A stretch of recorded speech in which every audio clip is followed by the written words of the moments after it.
invite à demeurer dans la prière tout le long du message. Demandez au Seigneur d'envoyer une parole pour vous. Parce que c'est la parole de Dieu qui guérit, c'est la parole de Dieu qui restaure, c'est la parole de Dieu qui transforme des vies. Frère Isaac.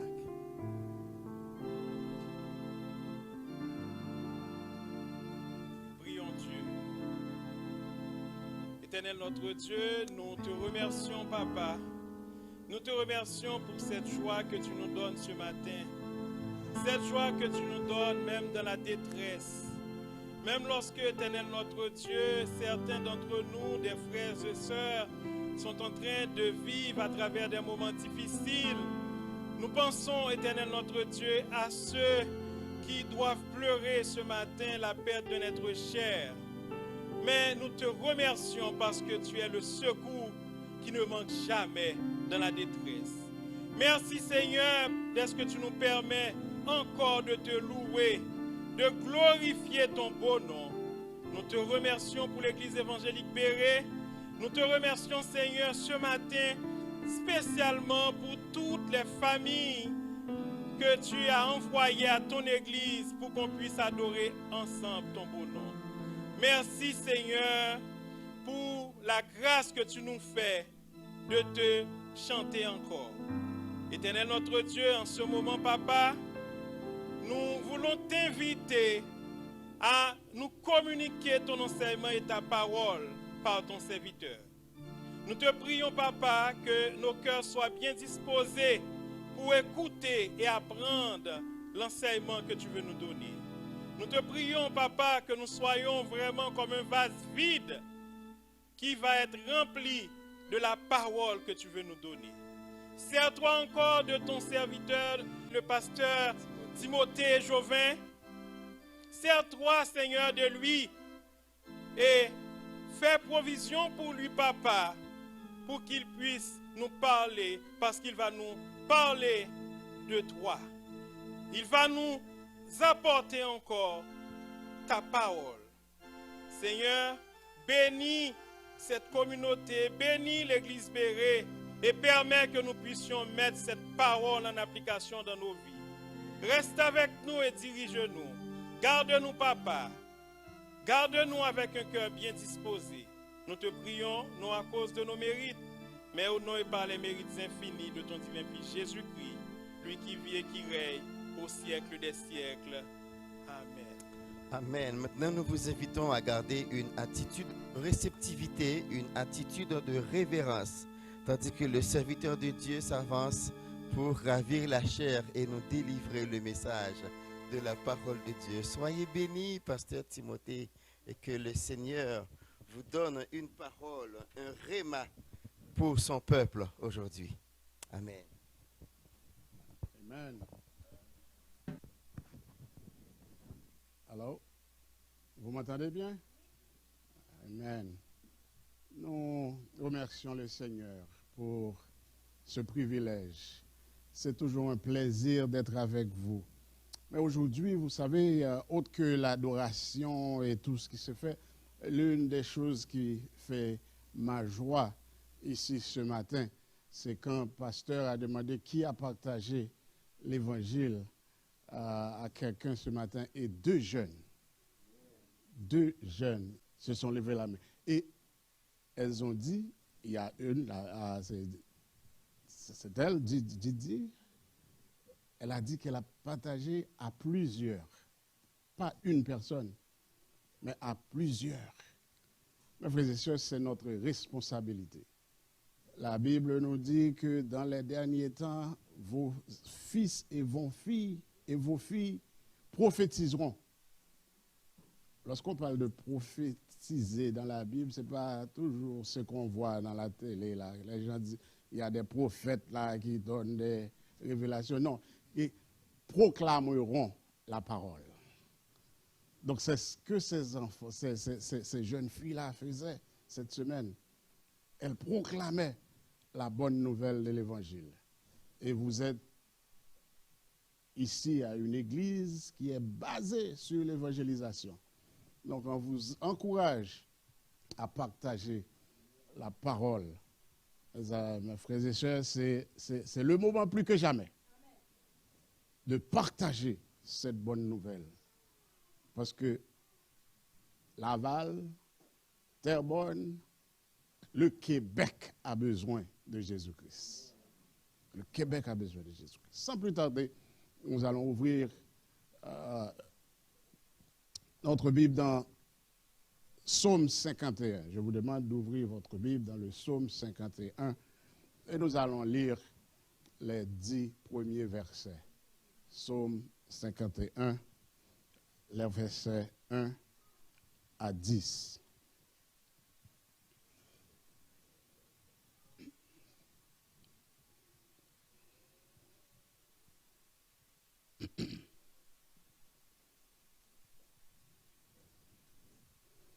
On commence au verset 3. Ô Dieu, crée en moi un cœur pur, renouvelle en moi un esprit bien disposé. Ne me rejette pas loin de ta face, ne me retire pas ton Esprit Saint. Rends-moi la joie de ton salut et qu'un esprit de bonne volonté me soutienne. J'enseignerai ta voie à ceux qui la transgressent et les pécheurs reviendront à toi. Allez-y, vous pouvez continuer.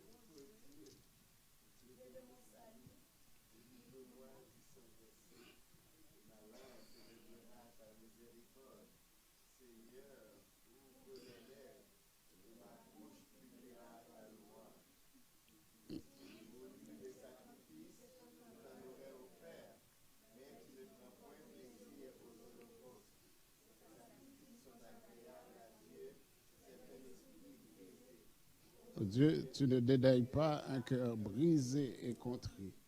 Réponds.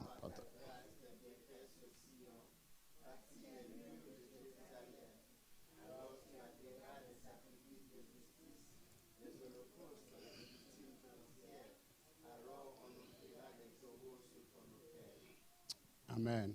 Amen. Amen. Père, une autre fois, nous te demandons de parler. Ta servante et ta serviteur écoutent. Au nom de Jésus. Amen. Frères et sœurs, ce matin, j'aimerais vous parler de restauration. J'aimerais vous dire que notre Dieu est un Dieu de restauration. C'est un Dieu qui restaure. Si rien n'est vu dans l'Ancien Testament, nous pouvons voir que encore et encore, Dieu cherche continuellement de ramener son peuple, Israël, à lui-même.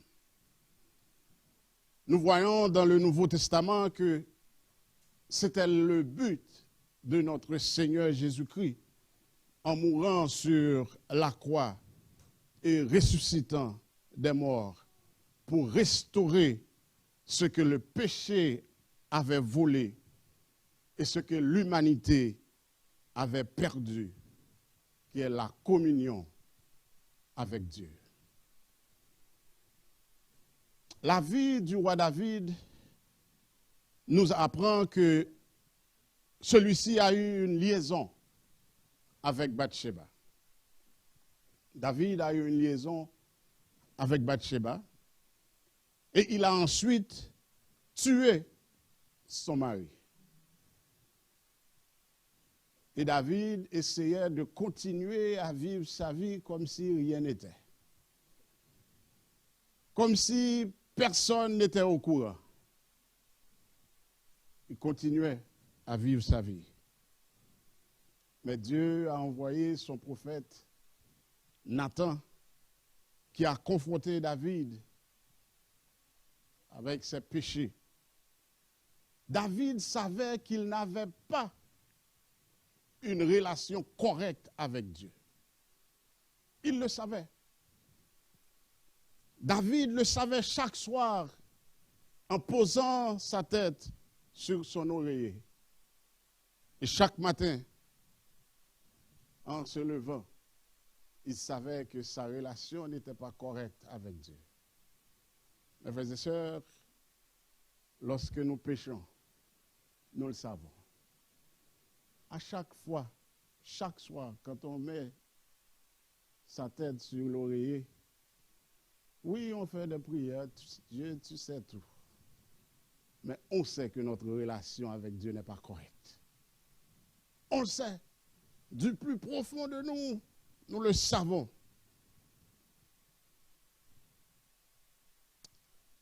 Le mot restaurer vient du latin restaurare, qui signifie rétablir, refaire. Rétablir en son état ancien ou en sa forme première. Ce matin, j'aimerais vous parler de deux aspects de la restauration. Premièrement, c'est restaurer votre relation personnelle avec Dieu qui a été perdue.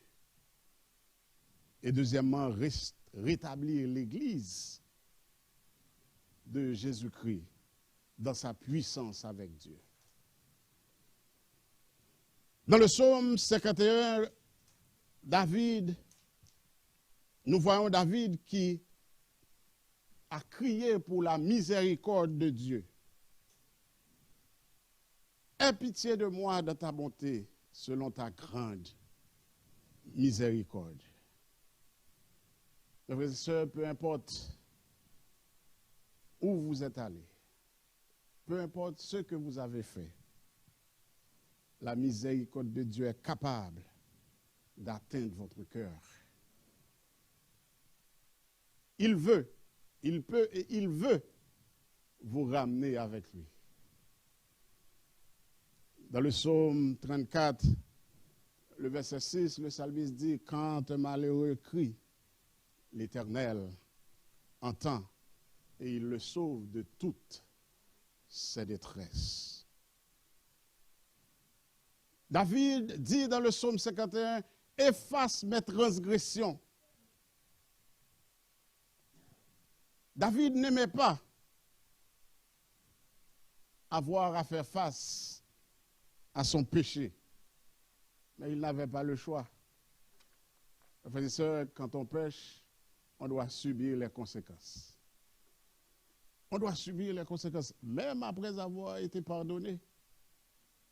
Je le dis souvent, quand vous avez fait quelque chose, que ce soit contre quelqu'un, vous avez été quelque part, vous avez été dans un hôtel avec quelqu'un d'autre qui n'est pas votre partenaire, à chaque fois que vous passez, vous avez demandé pardon à Dieu, Dieu vous a pardonné. Vous êtes pardonné. Mais à chaque fois que vous passez près de cet hôtel-là, il y a quelque chose qui vous dit, où songez?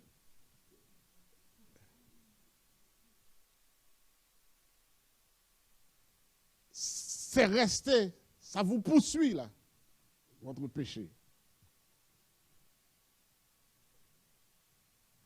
Et c'est pour vous dire qu'il semble qu'il est vraiment difficile, des fois, de nous amener à faire appel à celui qui est le seul capable d'effacer nos péchés.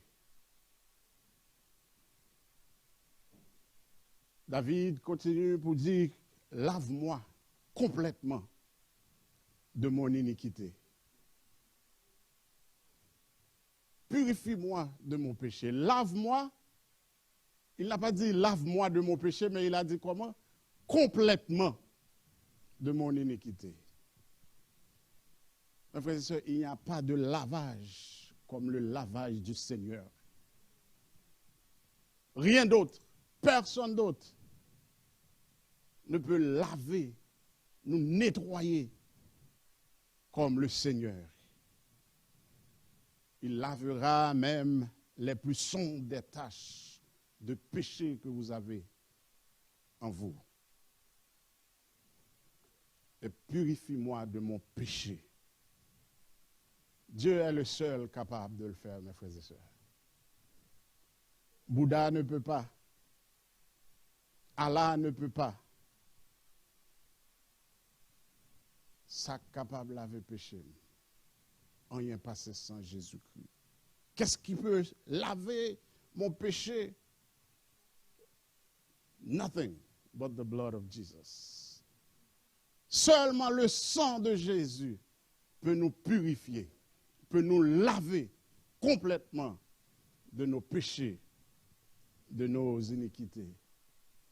Et c'est pour ça que David pouvait écrire dans le psaume 23, le verset 1er, l'Éternel est mon berger, je ne manquerai de rien. Il me fait reposer dans de verts pâturages, il me dirige près des eaux paisibles, il restaure mon âme, il me conduit dans les sentiers de la justice. Pourquoi? À cause de son nom. Enfin, c'est l'une des grandes vérités pour être restauré est de permettre à Dieu de vous conduire. Dieu ne peut pas vous restaurer s'il ne vous conduit pas. Il faut permettre à Dieu de vous conduire pour vous ramener là où il veut que vous soyez.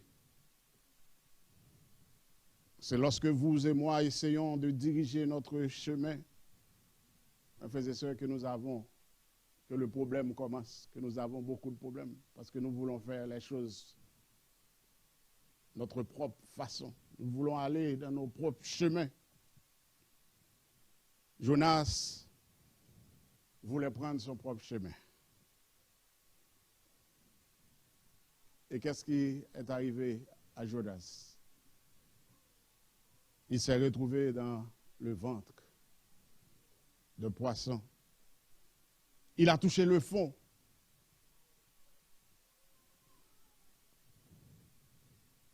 Il s'est évanoui. Jonas croyait qu'il connaissait une meilleure voie, un meilleur chemin. Dieu lui a envoyé. Il a dit, ah, moi, je ne veux pas, je vais quelque part d'autre. Mais selon les propres mots de Jonas, il a dit qu'il abandonnait la miséricorde de Dieu. Et finalement, Jonas a été vomi sur terre. Quelle expérience horrible, parce qu'il ne voulait pas suivre le chemin de Dieu. Mais dans Jonas, chapitre 3, le verset 1er, nous lisons que la parole de l'Éternel fut adressée à Jonas une seconde fois. La parole de l'Éternel fut adressée à Jonas une seconde fois. Mes frères et sœurs, ce que je veux vous dire aujourd'hui, c'est que vous pouvez être restaurés. La miséricorde de Dieu peut vous trouver là où vous êtes. Les transgressions peuvent être effacées par la main du Maître, par la main de notre Dieu, par la main de notre Seigneur et Sauveur Jésus-Christ. Vous pouvez être lavés, vous pouvez être purifiés de vos péchés.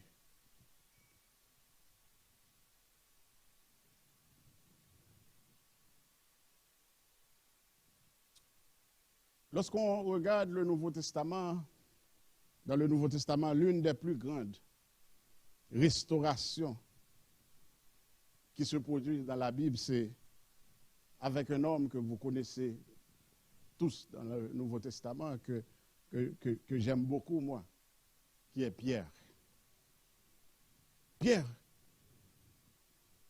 Pierre a nié être un disciple de Jésus.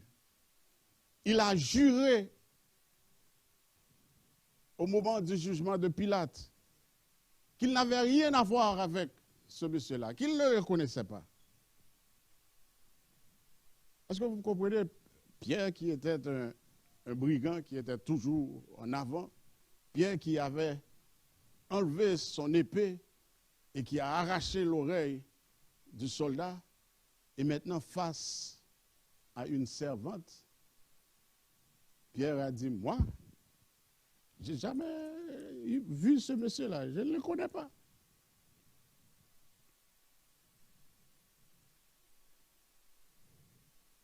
En sortant de cette place,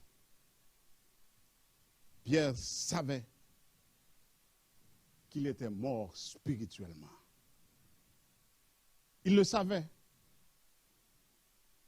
Mais regardez ce qui est arrivé après la résurrection.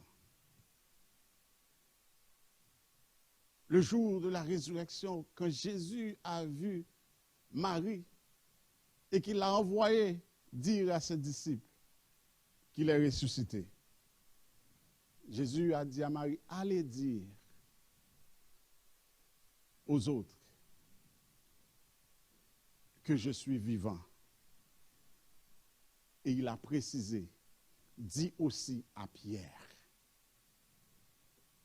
Allez dire aux autres et dis aussi à Pierre.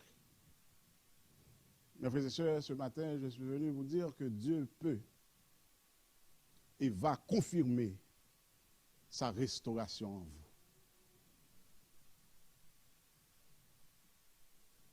Vous n'avez pas à deviner. Il le veut.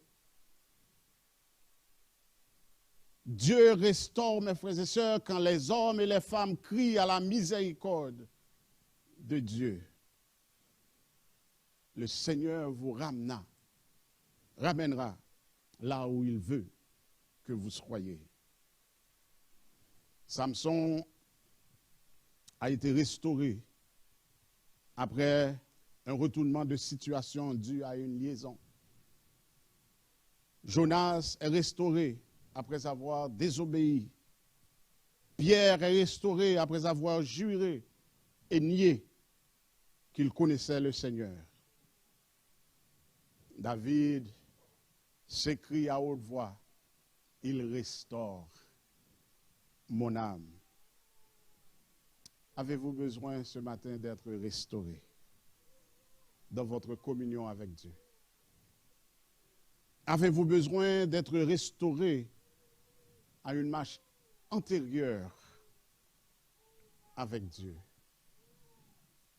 Comme l'a dit la jeune sœur ce matin, elle partageait l'évangile avec quelqu'un qui était une chrétienne, mais qui a délaissé et qui avait besoin d'être restaurée par Dieu. Mes frères et sœurs, lorsque les gens errent ou s'éloignent progressivement de Dieu, ils commencent à ressentir que Dieu est distant, que Dieu semble être lointain et difficile à atteindre. Mais laissez-moi vous dire que c'est le contraire. Dieu est toujours là. Il est tout proche. C'est vous qui vous éloignez, mais Dieu, il est toujours là. Il vous attend. Il vous attend. Il ne s'éloigne pas. En fait, il se tient à la porte. Jésus a prononcé des paroles puissantes à un groupe de personnes qui s'étaient progressivement éloignées de leur relation avec Dieu. Ils avaient laissé d'autres choses les détourner et les éloigner. Et Dieu était devenu très distant. Jésus a dit dans Apocalypse, le chapitre 3, le verset 20, « Je me tiens à la porte et je frappe. Si quelqu'un entend ma voix et ouvre la porte, j'entrerai et je souperai avec lui et lui avec moi. » Mes frères et sœurs, Jésus parle de la porte du cœur. Car c'est dans votre cœur que vous pouvez rencontrer Dieu et être restauré. Jésus adresse ce message à des gens qui ont connu autrefois la proximité de Dieu, mais qui s'en sont éloignés. En fait, à l'origine, ce passage d'Apocalypse chapitre 3, le verset 20, n'était pas destiné aux non-croyants, mais aux croyants qui s'étaient éloignés de Dieu. Donc Jésus se tient à la porte de votre cœur et frappe. Il n'est pas loin, il est juste devant la porte. Il frappe.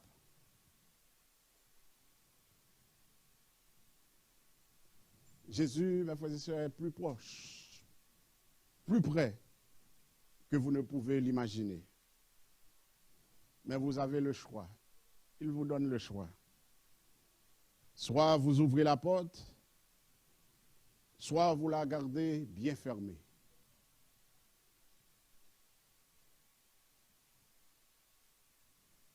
Mais laissez-moi vous dire que laisser Jésus entrer à nouveau dans votre cœur est la clé pour restaurer votre relation avec Dieu.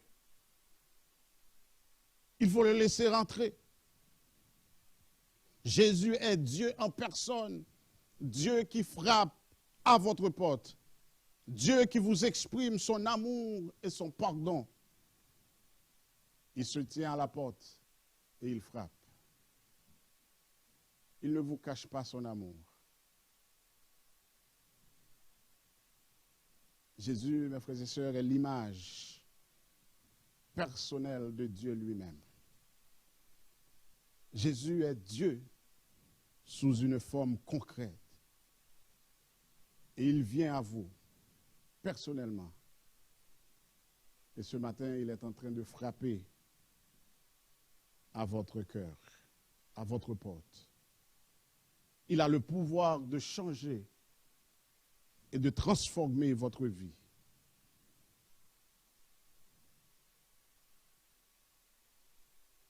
Et en adorant ce matin, notre frère l'a bien dit, sa présence apporte la paix. Sa présence restaure l'amour dans votre cœur. Votre cœur est la partie la plus intime de vous. Et c'est là que Christ vient habiter. Et c'est ainsi que Christ vous restaurera pour un travail intérieur, une grâce incroyable. Vous savez, de nos jours, les gens se remplissent leur cœur de tant de choses vaines et vides. Et ce matin, je veux vous dire que Jésus apporte l'amour. Et il vous donne la plénitude lorsque vous l'invitez dans votre être le plus profond, dans votre cœur.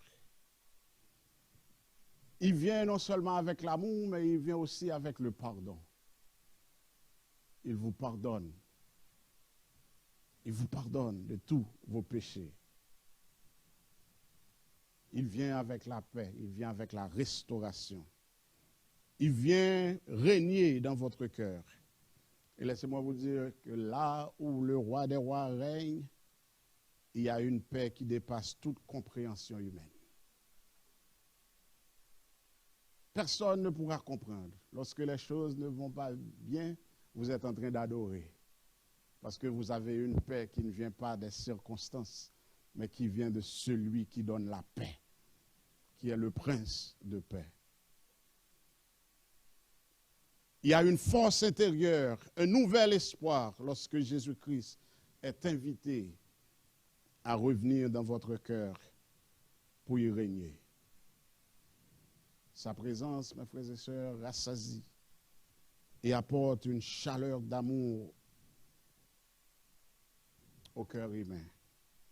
Sa présence donne une nouvelle force.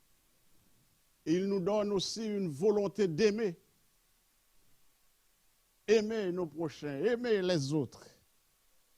Et une fin restaurée pour la présence même de Dieu. Donc ce matin, je vous encourage à fixer votre cœur, à vous engager à restaurer votre relation avec Dieu. Dieu se trouve à l'instant même à la porte. Comme David, vous savez si votre relation n'est pas correcte avec Dieu. Moi, je ne le sais pas. Vous ne savez pas si ma relation est correcte là. On se voit là chaque dimanche. Le pasteur ne sait pas. Personne ne sait. Mais vous le savez. S'il y a quelque chose qui gâche votre relation avec Dieu ce matin, je vous encourage à laisser entrer Jésus dans votre cœur ce matin. Il veut vous restaurer. Je vous encourage à vous engager à restaurer votre relation avec lui. Mais considérez ceci comme la clé. Invitez à nouveau Christ dans votre cœur pour y régner. Quand le Saint-Esprit a toute sa place, le péché n'a pas de place. Parce que le Saint-Esprit est là, il vous remplit. Donc le péché n'a plus de place. Invitez Christ dans chaque situation à laquelle vous êtes confrontés. Il ne faut pas l'appeler seulement quand les choses vont mal ou quand les choses vont bien. Mais à chaque circonstance, il faut lui donner la première place. Alors, vous ne serez pas seuls, mes frères et sœurs, mais Jésus-Christ sera avec vous et vous restaurera avec l'amour du cœur même de Dieu. Donc, voulez-vous être restauré ce matin de votre situation, quelle que soit la situation? Laissez-moi vous dire qu'il n'y a pas de cas perdu pour Dieu. Quel que soit le péché que vous avez commis, Dieu veut et peut vous restaurer. Parce que le sang de Jésus, c'est ce qu'il fait. Il lave les péchés. Il lave les péchés. Et deuxièmement, nous voulons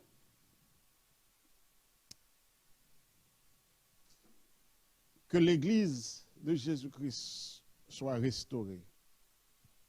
Si on cherche à rétablir l'Église telle qu'elle est décrite dans le Nouveau Testament, une nécessité primordiale s'impose. C'est de restaurer les enseignements de Jésus-Christ dans notre Église.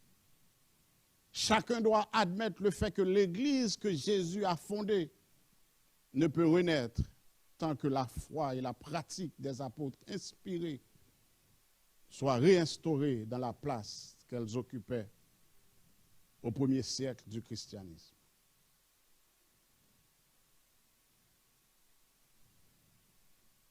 Laissez-moi vous dire que tout ceci semble évident lorsque l'on considère l'étendue des ravages causés par les hommes à ce christianisme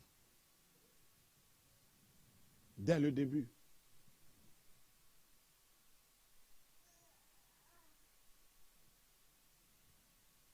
À cette foi qui pourtant, nous dit la Bible, avait été transmise aux chrétiens une fois pour toutes, selon Jules.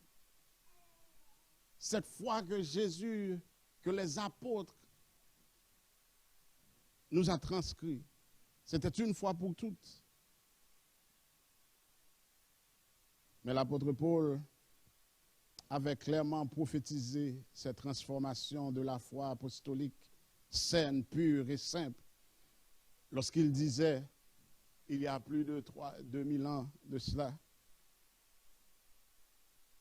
à Timothée, son fils, dans 1 Timothée chapitre 4, le verset 1 à 4, l'apôtre Paul a écrit, l'Esprit dit expressément que dans les derniers temps, quelques-uns abandonneront la foi pour s'attacher à des esprits séducteurs et à des doctrines de démons.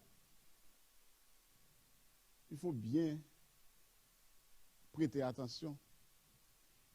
Des gens qui étaient à l'église, l'apôtre Paul dit, quelques-uns abandonneront la foi. Pour faire quoi? Pour s'attacher à des esprits séducteurs et à des doctrines de démons. Par l'hypocrisie de faux docteurs portant la marque de la flétrissure dans leur propre conscience, prescrivant de ne pas se marier et de s'abstenir d'aliments que Dieu a créés pour qu'ils soient pris avec action de grâce par ceux qui sont fidèles et qui ont connu la vérité. Car tout ce que Dieu a créé est bon et rien ne doit être rejeté, pourvu qu'on le prenne avec action de grâce, parce que tout est sanctifié par la parole de Dieu et par la prière. Je sais, moi, je ne fais pas beaucoup de nouvelles, mais de temps en temps, je vais sur YouTube et regarder quelques petites choses comme ça, surtout quand ma femme, pendant quelques minutes. Mais il y a des faux docteurs de nos jours, mes frères et sœurs. Il y a pas mal de fausses doctrines. Les prophétesses, les prophètes, ça bouge comme, on ne sait pas, du champignon. Oui.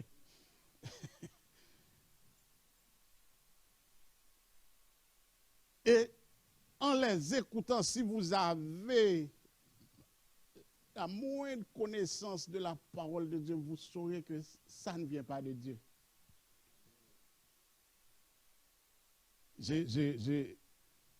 Par hasard, comme ça, j'étais sur YouTube, et puis j'ai cliqué, il y a une dame qui s'est appelée pasteur, prophète, elle a tout... ouais. Et puis, elle a commencé, bon, je vais commencer par remercier les esprits du cosmos. Elle est pasteur, prophète. Et elle commence par remercier tous les esprits.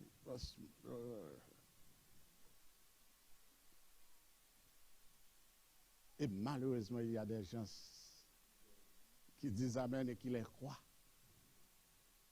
Il y a des gens qui les croient. Et des gens qui étaient à l'église.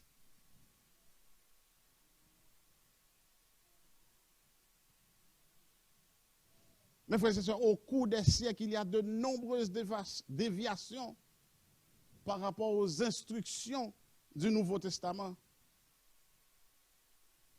Et certaines de ces déviations concernent les doctrines théologiques, d'autres des pratiques culturelles,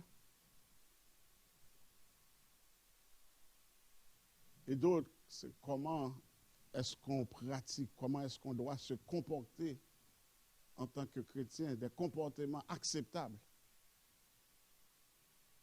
Oh, il y a des églises où on accepte tout, parce qu'on ne veut pas perdre les gens. Les gens peuvent faire ce qu'ils veulent, s'habiller comme ils veulent, et c'est la grande mode.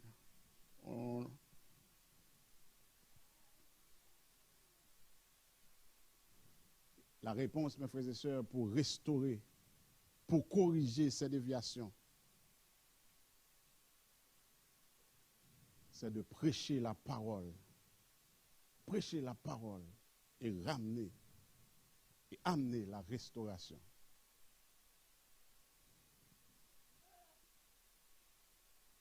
Il y a des pasteurs, des grandes églises. Par exemple, il y a un pasteur aux États-Unis, il a la plus grande église aux États-Unis. Et il vient chaque jour avec sa Bible, il commence l'église avec sa Bible. Ça, c'est ma Bible. Il parle, après, il dépose la Bible et il commence à parler, il commence à prêcher. Il ne lit pas même un verset de la Bible. C'est un motivateur.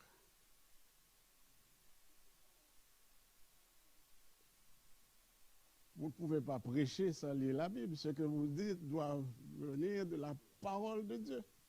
Doit être tiré de la parole de Dieu. Je ne suis pas venu là pour vous motiver. Je suis venu vous dire ce que Dieu dit dans sa parole.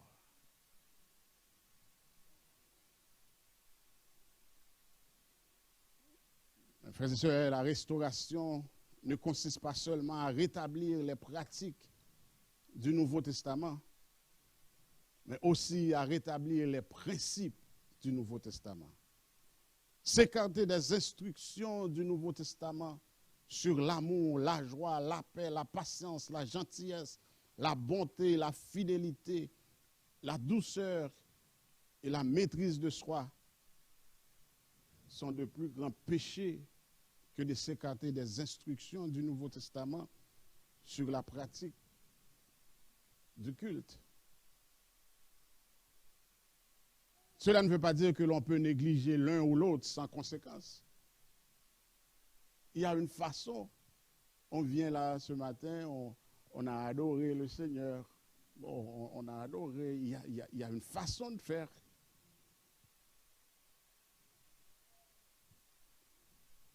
Mais si on vient, on adore. On adore. Tout le monde les met en l'air, on adore et on vit sa vie comme on veut. Vous chantez, vous n'adorez pas.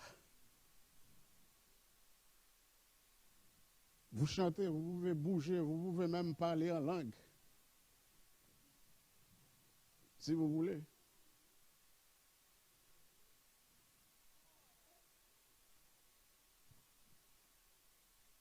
La restauration, mes frères et sœurs, est une quête à la fois individuelle et collective.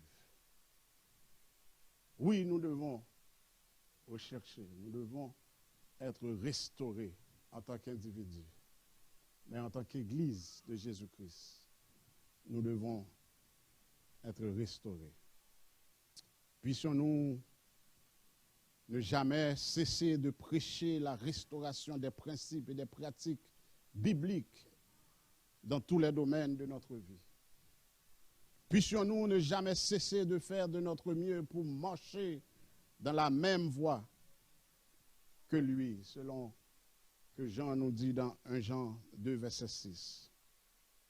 Celui qui dit qu'il demeure en lui doit marcher aussi comme il a marché lui-même. Si vous demeurez en Jésus, vous devez marcher comme lui. Il a marché. Vous devez suivre les apôtres comme ils ont suivi Christ, comme Paul l'a dit dans 1 Corinthiens 11, verset 1er. Soyez mes imitateurs, comme je le suis moi-même de Christ. Mes frères et sœurs,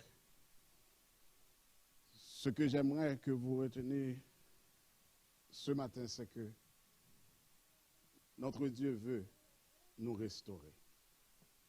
Et il peut nous restaurer. David était un adultère. Il était un meurtrier. Et dans notre société, nous considérons 3 choses comme vraiment péché. L'adultère, le vol et le meurtre. Et que mentir, c'est péché. Hein, aussi. Tous les péchés ont un même poids aux yeux de Dieu. Les conséquences peuvent être différentes. Mais péché, c'est péché aux yeux de Dieu.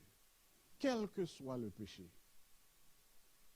que vous soyez adultère ou meurtrier, que vous soyez un menteur professionnel, Dieu veut vous restaurer ce matin.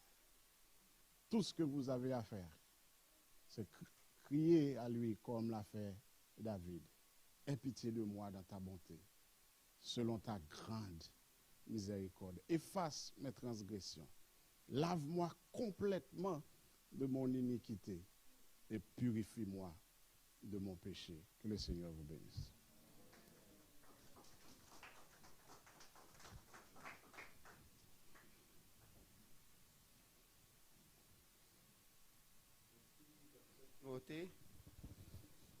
Et l'Église dit Amen. On va vous donner le temps de réfléchir à ce que vous venez d'entendre. La restauration. Restaurer signifie remettre en état de fonctionnement. Restaurer, remettre en son état. Tandis que le groupe de louanges s'avance, nous allons entonner ensemble Jésus par ton sang précieux. Enlève mon iniquité. Nous aimerions vous laisser le temps de répondre à la parole que vous avez entendue ce matin. Si vous sentez dans votre vie spirituelle, vous avez besoin d'être restauré, vous avez besoin de remettre debout, d'être remis à niveau, d'être remis debout, d'être remis en état d'adorer le Seigneur. Vous savez votre état par rapport à Christ, vous savez où vous en êtes. Et ce matin, le Seigneur vous appelle. Dans Matthieu 11, 28 dit, « Venez à moi, vous tous qui êtes fatigués et chargés, et je vous donnerai du repos. » Si ce matin, vous avez besoin de ce repos, Jésus-Christ est là et il veut vous le procurer. On chante et après ça, on va prier.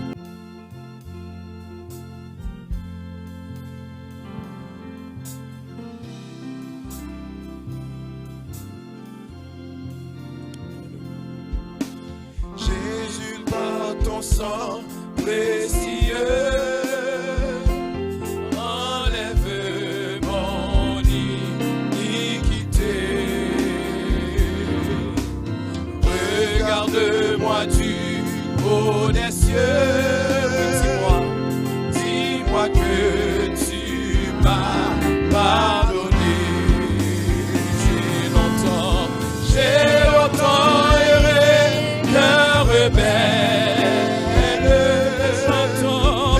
J'entends ta voix qui m'appelle. Au pied de ta croix, maintenant, tout conflit brisé, je me rends. Blanc que neige, blanc, plus blanc que neige, blanc, plus blanc que neige. Lavé dans le sang de l'agneau, je serai plus blanc que la neige. Jésus, par ton sang précieux, enlève mon iniquité, enlève mon iniquité. Regarde-moi du haut des cieux. Dis-moi que tu m'as pardonné. J'ai longtemps erré, cœur rebelle. J'entends ta voix qui m'appelle. Au pied de ta croix, maintenant,